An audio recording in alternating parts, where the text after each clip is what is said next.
1 Extra. DJ Target presents In Depth.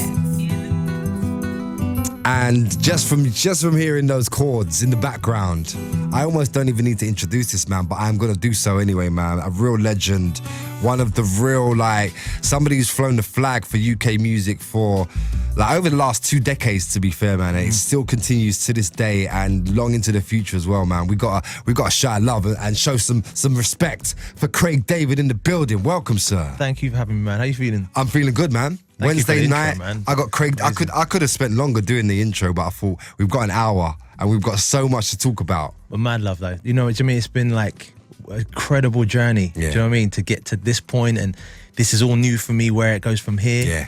But we're obviously what it's all about, getting in depth and going back and listen. That's what it is all about, because we celebrate and we look to the future, and we're going to get to that, of course. But for everybody listening who probably knows parts of your story, you've got fans, who may have known you from your first album all the way through to brand new fans who maybe come across you in 2018. Yeah. And I feel like it's important and it's inspirational as well to hear the story and hear how you got yourself into a position like this, man, because it takes a lot of hard work and dedication as well, man. yeah. I mean, I think there's that point where you're like, there's love for the music, and when you're first starting off, it's just like you want to go out there and just show the world what you're capable of. But then there's like a point of longevity, which I think like what we can get into is kind of some of those things that help kind of paving a whole career as opposed to just having one hot record. You know Exactly. what I mean? So there's a big difference. Yeah. And you've definitely done that.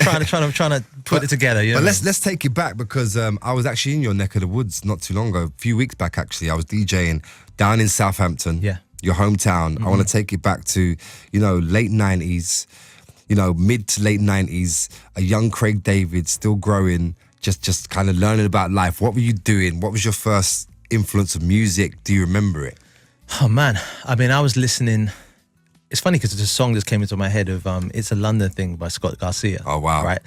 And that was kind of my sort of first early kind of introduction into garage. You know what I mean? Because that was like a real early UK garage record as well, man. Yeah, because before that you had like the Boris de Gluglosh, I think is his name. Hold Your Head Up High and those kind of tunes, which kind of more forward to the floor on it. But I was just like, man, there's something about this new sort of sound that's coming through that then started to sample a lot of the R&B records that I was listening to growing up. So when it was starting to sample the stuff and I'd grown up listening to the R&B, I was like, man, you're taking a ballad and you're flipping it, and then all of a sudden it feels like it's now at 130. Yeah, it's like a party track now. It's got a different I mean? energy to it. You listen to some of those classics, like you listen to like Flowers, the original. Yeah. It's a straight up ballad. Tina Moore, Never Gonna Let You Go. Yeah. The ballad, the album version, completely different to what you know. Yeah. So I was just this kid who was just on wanting to make music, and at the time I was DJing. That's weirdly enough, like with all the TS5 stuff I've been doing sort of like more recently, that's where I started off. It was MCing, it was DJing, it was waiting in a line with 7 other MCs waiting to hear some Shy Effects instrumental drop, some Wolf or some kind of helicopter, and can I get on the mic and spit like 32 bars? I was that kid. Yeah. Do you know what I mean? So the singer-songwriting stuff came a little later on, man. Yeah, that came after I'd met Mark Hill and Pete Devereaux, the Off Dodger, and they were playing in the same club that I was playing in. And this time House and Garage was like early days, so they were like in the upstairs smaller room, and I was doing like an R&B hip hop set downstairs. But I was writing all these songs at home, and I had like ideas for like Rendezvous, and I had ideas for like Once in a Lifetime, and a couple of tunes that were on the first album to do it. But I didn't have anyone to produce the records, so I was just like listening to loads of instrumentals that I was buying. And then I met Mark Hill, and he said, yeah, I got a studio around the corner. And I was like, no. And he said, would you do top line melodies? He goes, yeah, I write lyrics and melodies. He goes, what, you do tracks and music? Yeah. And the next thing you know, we're in the studio together. Crazy. He starts putting together some tune called, it was Something was the first tune. I was like, oh, okay. And then a song called What You Gonna Do. Listen, What You Gonna Do, like, that was my jam, bro. Like, that used to come in like summertime as well. That summer when that dropped, that was everywhere. That drop the funk, drop the bass. Listen, don't get me gassed. That brings back so Drop many the good... funk. Do you know what I mean? That was the cut for the DJs to do their thing. I was like, do you know what I mean? That was the decks. Loud Machino was on the go. The Reebok Classics were the thing at the time. It's just a really good time for the scene. I just felt like when you're part of it and you're growing up in that music, you can see where it was like there was like the Kelly LaRocks of this world were coming through, the Shola Amas were having their music, and you could just tell that this was about to blow. And it was a UK thing as well. It was like beyond. It was totally a UK genre. It was like, it felt like it was homegrown, and it felt like you could really relate to it as well. Yeah, it was. I mean, I think it was because it bridged that gap between the R&B world, and it was using like you hear the Jaheim Just In Case, and you take some of those R&B records and you throw them on top of like the garage beat. But I think Rewind was kind of really like one of the moments that sort of changed everything. Do you know what I mean? 100%. Like that record, I'm sure it not only changed your life, it changed the lives of like people who were listening to it and enjoying going out raving to it. But a record like Rewind came along and you know, like you was just about pipped to the #1 spot, but this was a humongous hit, man. Did you know you had a huge hit on your hands when you made it? Do you know what? If I'm being honest, when I was in the studio and we finished it, well, the first time we actually recorded that record, we put it on a little TDK cassette tape. So for anyone who sort of knows, it's like an old school little tape. People be like, I don't know what TDK is, but anyway. But it was on a nice chrome one, yeah. So that was like top boy. That's like for your very special recordings. Yeah, that was like a high level. So anyway, we took it and we put it in the car to have a little listen to it, and then came back in the studio. And these times we were using like some really basic kind of software. So we were using Studio Vision, which was like the Pro Tools or the Logic of now. And then I had a couple more vocals to put down, a couple ad-libs. All of a sudden, we're here seeing these error messages coming up, like 101 error, 102 error, 103. And the only way to get through is you had to press return. So Mark's pressing it. And then all of a sudden, we're back down to just hi-hats. Oh, no. The whole of the tune, vocals gone, everything gone. The tape that got dashed onto the sofa, like it didn't mean anything, Oh, wow. all of a sudden became the most golden prize ticket that we referenced for everything. So we had to rebuild the whole tune. From listening to the tape. From the tape. That tape became, it's funny how something that meant nothing got dashed. Who's got that tape now? That should be like framed. I'm telling you, that man. needs to be framed in your yard somewhere. Rewind, original. But I mean, we went back in, did the thing, and then it was just like, it was a moment. I didn't know it was going to blow up as much as it did, but I knew that bass line, I was just like, if people don't feel this, then I'm missing this, man. 'Cause I grew up on the I didn't even mean to press play. Like, I got trigger happy. Let it go. Let's run with it. I was hopping my finger over it. It just went, You bro. can't, man. You gotta let these tunes go, man. Don't hold them back. Artful Dodger, my special guest tonight for In Depth, Craig David.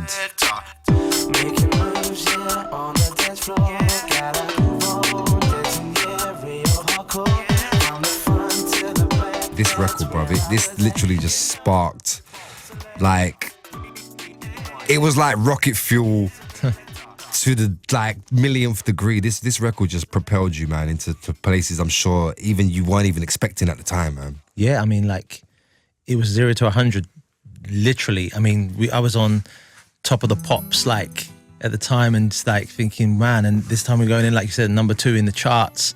Some kid from Southampton with some hopes and some dreams, and then next thing was happening. I think it was a Cliff Richard record. Yeah, he held it off. Which you have, like, come on. It's Cliff Richard. I mean, but like it was a song that just seemed to, it meant more than it was a catapult me and my career, but it was a scene record. It was a culture record, you know? Seminal moment for what was going on at the time, and you being like a young MC, DJ, singer-songwriter from Southampton doing that. Yeah, like you said, there were other records as well, but that one just felt like it was like a real moment of like UK garage has arrived and there's a new wave of artists coming through and they're gonna change it up as well. It just felt like that, man. Yeah, I mean, and I think I saw it like when I was hearing, say, Whitney Houston, "It's Not Right But It's Okay." Yeah, and you're starting to hear the R&B producers trying to produce the garage stuff from in like America. Dark Child was having a go, Timbaland. And as wicked as the records were, I mean, I love that record.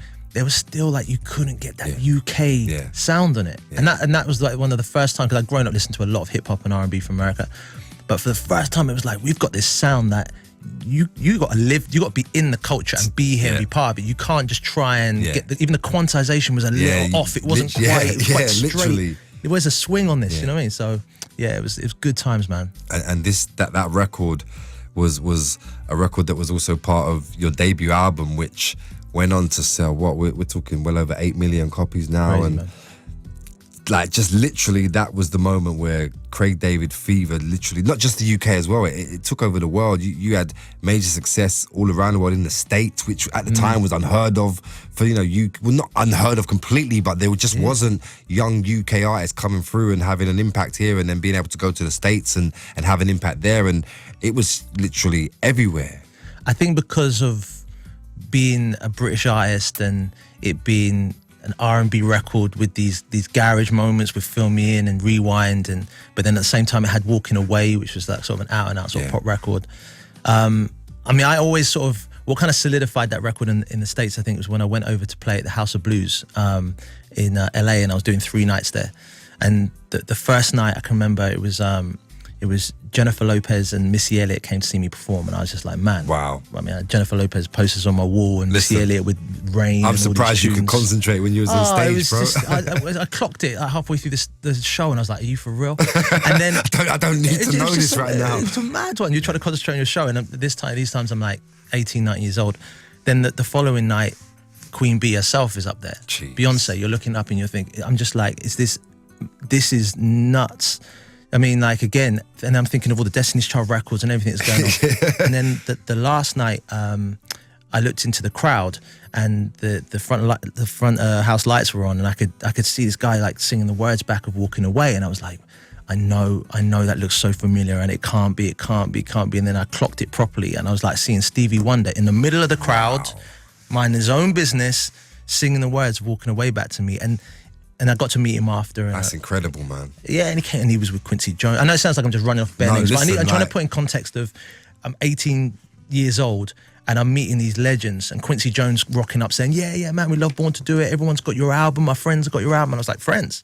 There's only one friend that I know with Quincy Jones that could be. He goes, yeah, Michael's got your album. He's got Michael. What, Mike? And that lost me. I was like, well, Michael Jackson has the Born to Do It album. He's listened to anything I've done. So all in all, It was just a moment, I think, for Black British music kind of worldwide, and it opened the floodgates for other artists from all up and down the country to say, well, look, some kid from Southampton can do it, then why can't I just get on this R&B thing, get on this garage thing? And then it really started to open, you know what I mean? Crazy. We have to play this record, or at least another record from Born to Do It, man. One of my favourites without a doubt. Cheese. Craig David is live, in depth tonight. Holler at us.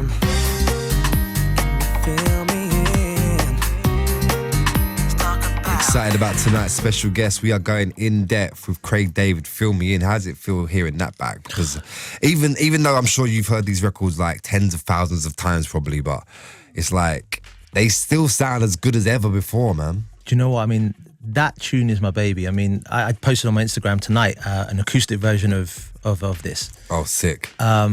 And it just, people who haven't heard it like from back then were saying, oh man, this is wicked, this tune sounds fresh. And then the people from back then, they say, wow, it still feels like it was only yesterday when we heard it. I think because working with Mark Hill, and I give him so much respect as a producer, he had the ability to kind of go more musical rather than it kind of sounding dated with his sound. He didn't sound like anything else that was going on. And I think that's kind of what's held the test of time, this album. Without doubt, man. Yeah. And also as well, like being an artist who's gathered fans as your journey has progressed. Like you've got fans, like we said earlier, who may have come across you via the TS5 stuff more recently, or via, from when the bassline or first album or whatever, and wherever they've kind of come across you, if it's a new fan, they're going back and hearing the old material and loving it, and vice versa. It's like it's a win-win situation, man. It's amazing, man. When you're seeing that your core fans who've been with you through the whole journey, they're happy and they're hearing the kind of tunes that they want to hear, and they're reminiscing of the best times of their lives. And I say that because, when you're in your teens or your early 20s and you're just a bit free, careless, and you can get away with everything. And then a lot of people who were there the first time maybe have kids now, and they're married and a bit more responsible, and they want that bit of nostalgia going on. But then the generation who are just hearing it now, they're like, I think even just after the Follow My Intuition album, they were like, oh, what, you do the R&B thing too? Because they were hearing like a lot more of the Sigala tunes and the garage bits. I was like, yeah, you're going to be in for a treat. Yeah, if you want some R&B, I've got some R&B. You got a spare weekend? I got a couple of things for you, don't you, right? Yeah, listen, and like we said, Born to Do It, literally, like, I just remember the cover. I can close my eyes and picture the front cover, view the headphones and whatnot, and that album, going around the world like it did, just set you up in great stead to just to launch off in a way that you did. And the second album wasn't long to follow, and more hits continued, more great music continued, and this record that we're kind of speaking over in the background, again, one of my favorites, man. Yeah, I mean, Slicker Than Your Average was a bit of a departure from Born to Do It, and I kind of love that we kind of went there with a song like What's Your Flavor, which you're playing underneath, because we could have tried to have created Born to Do It, and I think there was an unsigned artist who's on the come up, and you create this album, and that is Born to Do It. And I think if I tried to do another 7 Days or another Film Me, and everyone would be like, yeah, it's not quite as good as. So we went, What's Your Flavor? And I, again, going in with the Ignorance, a UK production team who had done some wicked remixes. They were killing it. Oh man, they were the team. They were the first guys where I was like, these UK guys can actually, like, they can do that real shiny kind of R&B that to come from America, but they were from London. It was incredible. Heavily influenced by like the Timberlands of this world, and Marshall's actually using my band still. Oh, sick. And Trevor and still back up with Trevor along the way. So those guys, I mean, I went that route as opposed, because at this time, I mean, like you said, 8 million albums. You got everyone knocking down the door saying, "Look, let's go," and I was like, no, I'm in the UK, and I'm carrying on. I'm going to do it Ignorance, and we had some good records together. What's Your Flavor being one of them. Listen, let's play it right now, man. Yes, do it. What's your flavor? Tell me what's your flavor? What's your flavor? Tell me what's your flavor? What's your flavor? Tell me what's your flavor? Rhythms for days, literally, man. Craig David is in for tonight's In Depth. That is What's Your Flavor from Slicker Than Your Average, which was the second album, if I'm not mistaken. Yeah, that's right. It was a good time, man. It was like we followed up with that, and we had songs like Personal on there, Hidden Agenda. That was an album I was really, really proud of as well. And we went on an arena tour off the back of that as well. So I remember that arena tour as well. Yeah, man. I remember not coming to it and thinking, should have gone to that. I'm screwing myself for not getting tickets. I remember that going way back, man. Something I want to talk about as well is the art of collaboration, because you've been, like, even since we take it all the way back to those early collabs with Mark Hill and Pete, Artful Dodger, and collaboration has been, just in general, not just within your music, but just in general, like, has created some of the greatest records of all time. And you've had some great collaborations as well, man, over the years. You've had some really great collaborations, and taking it back to, like, I don't know, like an early record with Kano, This Is the Girl, and things like that. What have been some of your favourite collabs over the years? I mean, the Robbie Craig of course, Woman Trouble of course. record with Artful Dodger was a big record. I mean, I can remember a few DJs, I mean, like saying, oh man, that's our go-to record, more so than even What You're Gonna Do or Rewind, you know what I'm saying? The Kano record was wicked because it was like a collaboration with Fraser T. Smith, who I've done a lot of records with since, who started off being as my acoustic guitarist. So he's been with me on the journey all the way through.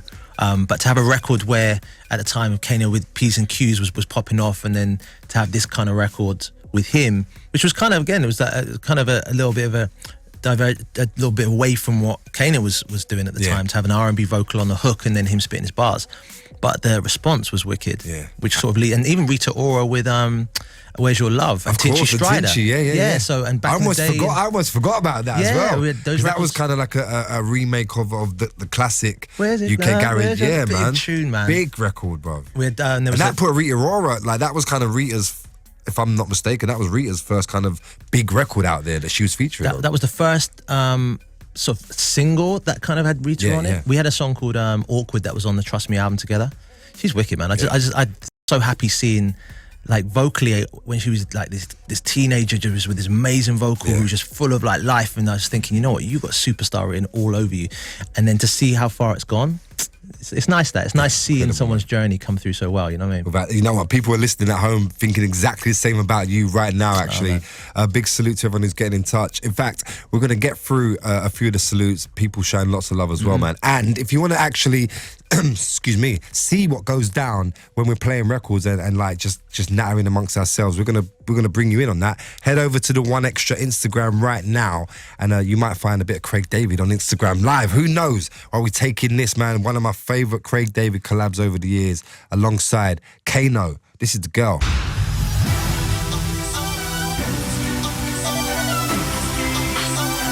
Thank you for having me on, man. It's wicked to Listen, it's reminiscing for me, like going back into some of these moments along the way, you know what I mean? This could have been like a 3-hour special. Yeah, we could have really gone in. Do you know what I mean? I think we are going in nonetheless, though. Big up to everyone who's getting in touch as well. Salute to Gemma, who says, yes, you went in, amazing. Big up to Ollie, salute to Rachel. Ashley Laura, who says, I'm still waiting on Craig David to take me on a date for my 30th. Target, wow. Can you put in a word, please, she says. so there you go. I'm sure she's not the only one as well. Yeah, do you know what I mean? Actually, she's a good girl. She was sending like lovely things over, do you know what I mean? You got some, yeah, good fans. You got some real loyal supporters as well, man. Really good fans. I mean, that's one of the things I'm saying about careers, is that you start to look at things from a different perspective. When it started off, it's like you want to show the world what you're capable of, what you do. Now I just want to make great music for my fans. I want people to have those experiences where they go out for their summer and they're like, all right, this is our tune of the summer. And you turn up with your mates and it's one of my tunes, great. And that for me is what this music thing's about, more so than, I don't know, where you chart, how many times you get played, you know what I mean? It's all that.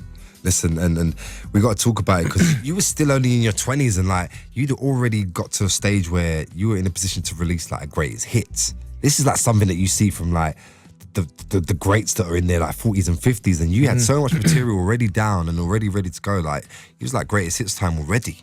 Do you know what? It's a funny one, that, because at the time, when I look back in hindsight, it was so premature, and I think it was more of a record company kind of like, how can we shift some things for Christmas? How can we get like album 1 and 2 into some like a because there was no right for a greatest hits at that point. It was like, yeah, we've had some big records and that's cool, but we're like nearly 2 albums in and you're going greatest hits, and most of it is Born to Do It, and do you know what I mean? Slightly. And there's a couple of new tunes that you kind of bundled in, but people loved it. But I think it was when I look back at some of those ones, I was like, you know what, that's where you start to see, okay, just be on your P's and Q's, know what's up, make sure that you just come correct with your music, because that also can play out a little bit like, wow, I thought you're 25 years old. This is the greatest hits coming through. Do you know what I mean? Yeah. So on one hand, I was proud to be able to put that out, but I was like, you know, let's hold back a few more years. Yeah. And you know, you've done so well with the first 2 albums, and you started to travel and spread your wings, and ended up in Miami, of all places. Not a bad place to trip, fall, and end up, to be fair. No, man, it was amazing. It was like, you know, like I said, a young kid out of Southampton who dreamt of kind of having a sports car, dreamt of kind of like going to some sunny location, and little did I know I'd have a home over there and a Ferrari and be that guy for a like we were hearing back in the UK, like, you heard that Craig David's in Miami now, like, and he's in the gym, and he's driving up and down Collins in all kind of sports cars. It was like, fair play, because he's put the work in, man. But you know what's funny though, because even when you say that, it was all the things that for a moment was necessary to experience that. But then when I look at where we are now, it was like, it wasn't about driving up and down Collins. You got to have some fun, man. Yeah, go for a couple of weeks. But I think when I was living there, it was a bit like, okay, cool, you got your top off and you got a little 6-pack, but no one really cares. We just want to hear them tunes that gave us those seminal feelings from back in the day. Yeah. So as soon as that move back was so important for me, because I loved the time there as a holiday, but the culture and being here in the UK and the producers and the songwriters and the music that's going on, I had to be That here. was your fuel. Yeah, man, it was just like, but every cloud has a silver lining. I loved the time, but also TS5 was born out of my home. I was about to mention, that was something that really started to blow, and that was something we were hearing about as well. And you then had your show on the radio, the TS5 show, which you actually were doing that live from Miami, right? Yeah, so it was in my apartment. It was for some friends, a little pre-gamer before we go out, couple shots, get a little wavy, and they'll play a couple tunes. Yeah. And then when people start messing around with the tunes, I mean, you go on where you got Biggie kind of playing, then it's going into like Macarena, and then it's like, you're like, bro, like I'm waved, I got waved, but I can hear this one. You need to ease me in, give me some Tupac or some Nas, and then we can get to. But I mean, so then I was like, okay, I'm gonna do my own DJ thing here, get my own mic, and then people saying, oh yeah, why don't you do one of your tunes? So all of a sudden, this thing was cultivating that I didn't know organically, that became TS5, where I was mixing other people's tunes, freestyling over some instrumentals, doing a couple of my tunes. So then when we did Glastonbury and we were out there in front of like 100,000 people, 3-4 years later, it was something that was real. It was an organic house party, and I'm there thinking, I've got friends who are going to say, how have you, this is mad great. Yeah. How are you doing what you did in your house to like 10, 20 people, 30 people? It's like you literally just, like you said, you took that idea that was something that was between you and your friends and close ones and just magnified it. And it's the vibe is still the same vibe though. It's just on a much bigger scale, I guess. Exactly. And I think if that's anything to say for a young aspiring artist, it's like if you've got an idea and you can back it up, because people are going to tell you all the reasons why it ain't going to work. Yeah. They'll say, oh yeah, well, it's good for his house party, it's in Miami, his sun's out, everyone's going to... Man, we took that to Hackney. Yeah. We were in Oslo and Hackney, Shapes in Hackney, Listen, I've been at Brixton. like It at works. least probably coming up to like 7, 8, 9, 10 TS5 sets that So you've you know done. the drill. And I've seen it in the UK, I've seen it like Bestival, I've seen it in Ibiza. Oh yeah, the 12 weeks we got out there this year, I'd be Listen, like I've seen it all go down, and TS5 is it fits as well. It's a natural fit for you, like you said. You were a DJ to begin with. It's like kind of going back to your roots, if anything. Man, it's the one thing that I missed along the way. I was like, if I can just spin some records and play a couple of my favorite tunes while I can go out there and perform. And I think the timing was right because I'd had a catalogue of songs that I can go out and drop a heavy tune like 7 days and play a new tune like Nothing Like This or When the Bassline Drops. Which actually, think about When the Bassline Drops. Like that brings it sort of full circle to where It does, we're now. man. It does indeed, man. Before we talk about When the Bassline Drops, I wanted to quickly touch on it because there was a time when, you know, I guess you wasn't necessarily, and rightfully so, too happy about a certain program that was in the UK while you were away in Miami pretty much, and kind of just not releasing music as such, and that whole Bo Selector thing, which has now of course been put to bed. I know you and Keith Lemon are all good and whatnot. At the time though, what was that like? Did it feel a little bit like, well, these are my own people, like what's going on? Or was it something you just couldn't kind of bat off? Do you know what it was more so? I think it was like, because the show was kind of was named after a segment of the title of Rewind. My only kind of the agginess that I had about it was just that this is a seminal record. This is a culture record that opened the floodgates for British artists to come through and do what they're doing. It was part of a garage scene that opened the doors for the grime scene and 21 Seconds to Go with So Solid and all those guys and Wiley and the Skeptors and people like me, bro. It was Listen. So when it was like, and I treat all my songs like children. So I felt like someone was having a go at one of my children. And as a proud father, you're a bit like, you get a little vexed about it. Man. For me, you could take the piss out of me. I'm cool. I could take it on the chin. Do you know what I mean? That's fine. But when it was about the song, so I think that was the only part I had about it. That's why it was kind of easy for me to quash it with, of course, man, with having Marianne and Lee Francis and all the other different characters, and just say, listen, you know what? You're a comedian and you were doing your thing. But as a cultural thing, I needed to just say, you know what? It went for a little too long, but the music will always be the thing that kind of brings it back. Of course. And I think that's what made this whole, when people, quote unquote, when people say comeback, so much sweeter was the fact that it was the music. It wasn't about me just the move back to the UK. It was like backing it up with songs. Yeah, which You know what I I mean? was like so happy to see as well, man, because you were back in the UK. You know, there was talk that like Craig David's back in the studio, like he's back at it. There's gonna be some new music. A lot of people are like, oh, like I'm really excited to hear about it. I wonder what he's got. Like, I wonder where he's gonna be taking it. What's he gonna be doing? And then it wasn't long before we found out, because you were in this very building actually, in on Mr. Jam show, 60 Minutes Live with Corrupt FM. You came through, decided to, you know, break the news that you had new music on the way. You played a couple of records to Mr. Jam, to the world as well. Met Big Nasty that day, which was, you know, a life-changing moment for him as well. I spoke to him about it, and at the same time, it was one of those moments that just was supposed to happen for you as well, man. Yeah, it was, I mean, the stars aligned, man. Yeah. It looked like that and felt like that, man. It really was. And when I look back, it was the move back to the UK, which I've got a lot of respect for the team around me. My boy Matty D's here with me. He was pivotal in that, saying, listen, we feel that we lose you in Miami, man. Come back to the UK. This is home for you. Yeah. I made that move and I got back in the studio. I was in with my man White Nerd and we had a couple new tunes, dropped them on the show with Mr. Jam. But then there was this moment where I walked in and properly met Big Nasty for the first time. Yeah. And man came over and showed so much love And he was like, listen, I'm fanboying. Yeah.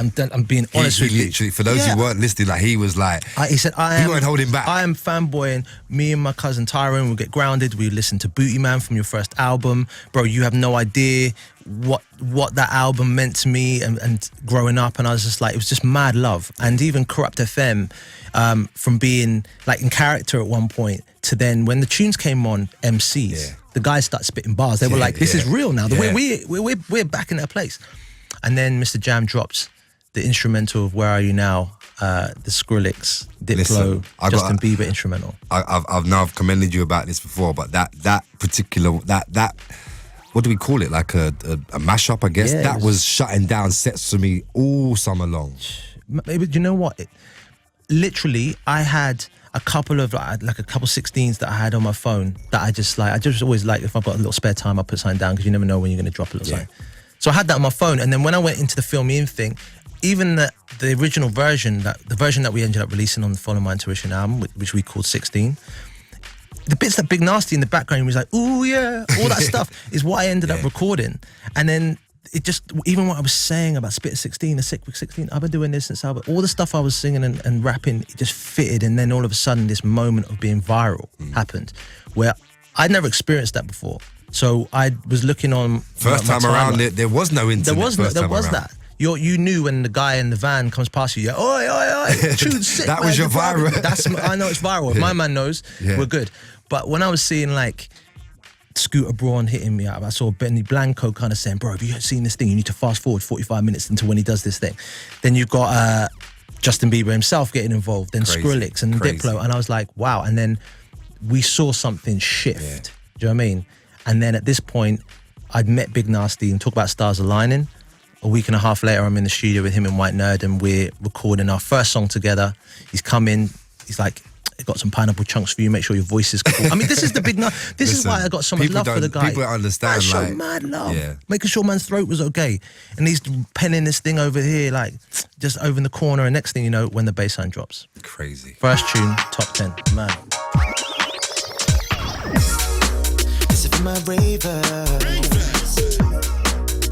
Getting faded, ooh, yeah. Large up the ravers. Oh, yeah. You gotta large up the ravers, bro, every time. Large up the ravers. Craig David. Jeez. Big Nasty, when the bass line drops. That was the record that I guess we kind of can call it a comeback, I guess. Yeah, you know what I mean?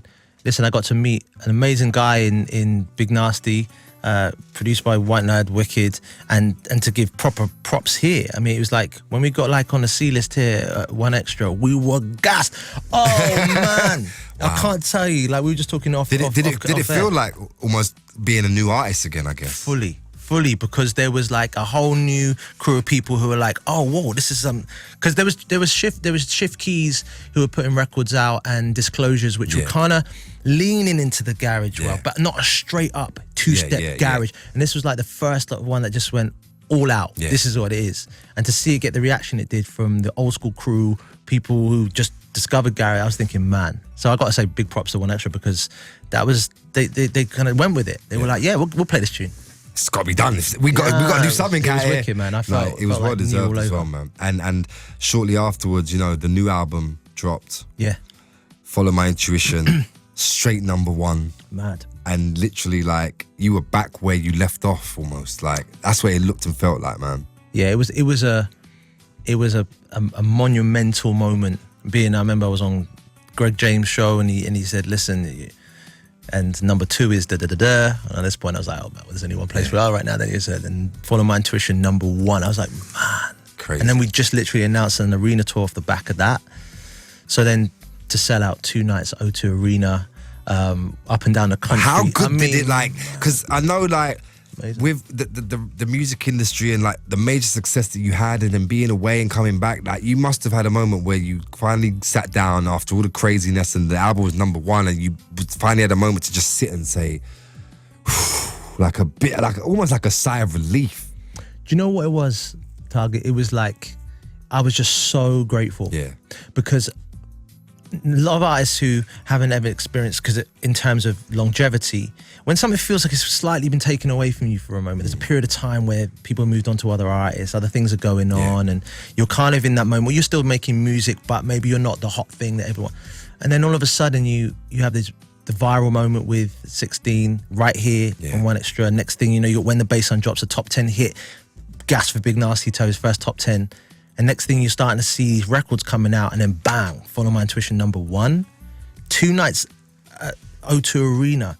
We would then do a Wembley Arena at the end of that, just to kind of just give me some vibe. I mean, it just felt like Born to Do It. See, when all you do over Wembley again. Arena at the end of the tour, just to anything, you know you've won. Man, and I was just so grateful, man. And I was seeing, and the difference as I saw it in the crowd, as I was seeing people who were there the first time round were like kind of just a couple rows back from the new gen who were like right up at the front going nuts and screaming like it was the first time they had Rewind. So yeah, just a very grateful guy. And I think that's the difference now, is that I just see it from a different light. I'm humbled by everything that's going on and just want to make great music for people. And you didn't take any time off as well.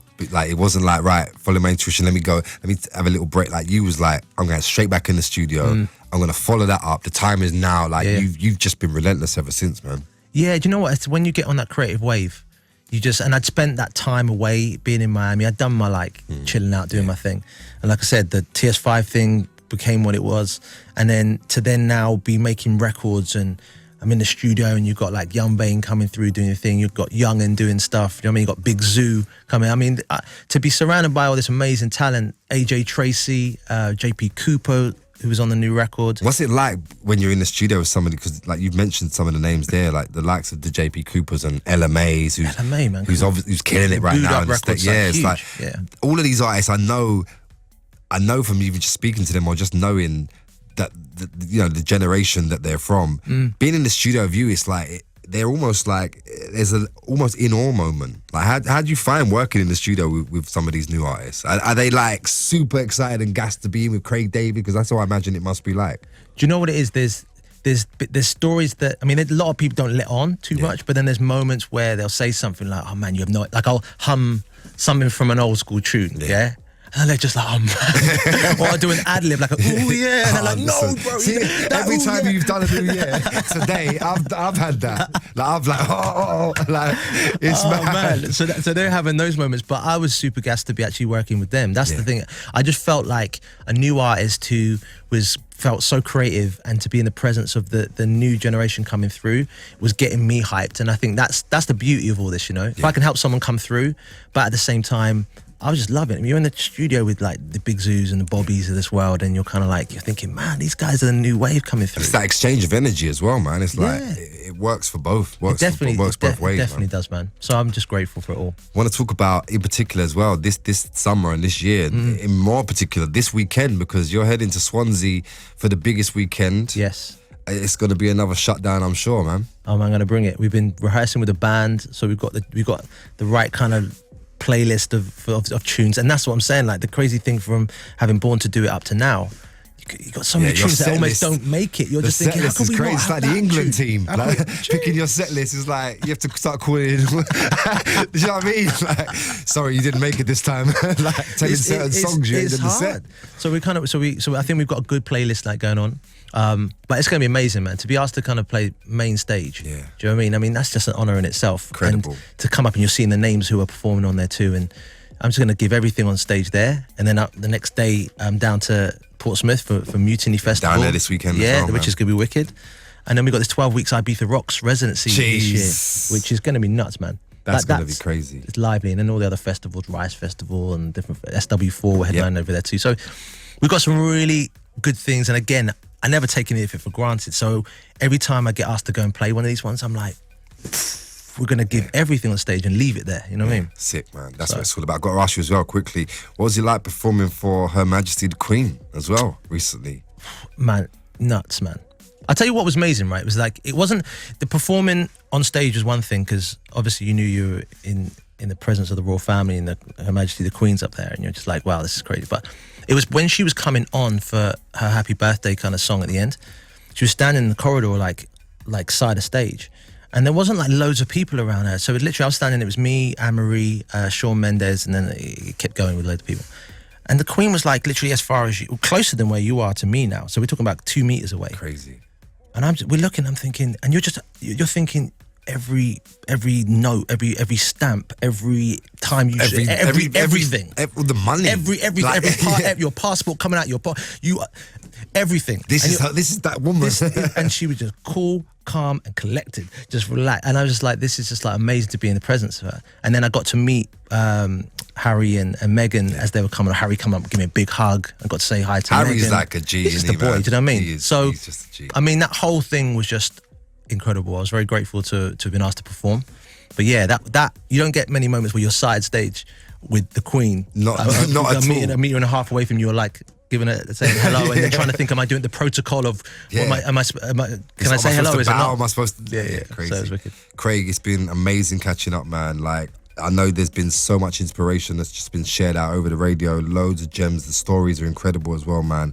Thank you, mate. Long may it continue as well, bro. Thank you so much. And thank you, man, for all the support.